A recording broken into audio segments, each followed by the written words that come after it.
Hello नमस्ते guys, म फेरि पनि आइसकेको छु हाम्रो मतरा गाउँको समस्याहरूलाई लिएर तपाईँको माझमा चाहिँ गाइज है।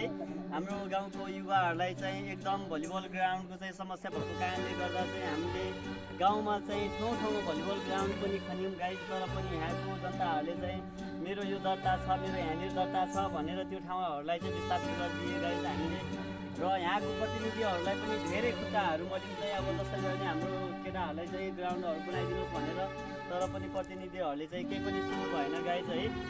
र हामी युवाहरूले चाहिँ 10-15 जना केटाहरूले चाहिँ आफ्नै स्थानीय औजारहरूले चाहिँ 10-15 दिन लगाएर चाहिँ हामीले यो ग्राउन्डहरू चाहिँ निर्माण गरेका छौँ गाइज है। तपाईँहरूको गाउँठाउँमा पनि यस्तै समस्याहरू हुनसक्छ र यो आउँदो चुनावमा चाहिँ तपाईँहरूले चाहिँ एकदम जो पढे लेखेको छ, जसले गर्न सक्छ भन्ने खालको विश्वास छ त्यसलाई चाहिँ मत दिनु होला र यो पार्टी ओ पार्टी भन्न नलाग्नु होला गाइज है।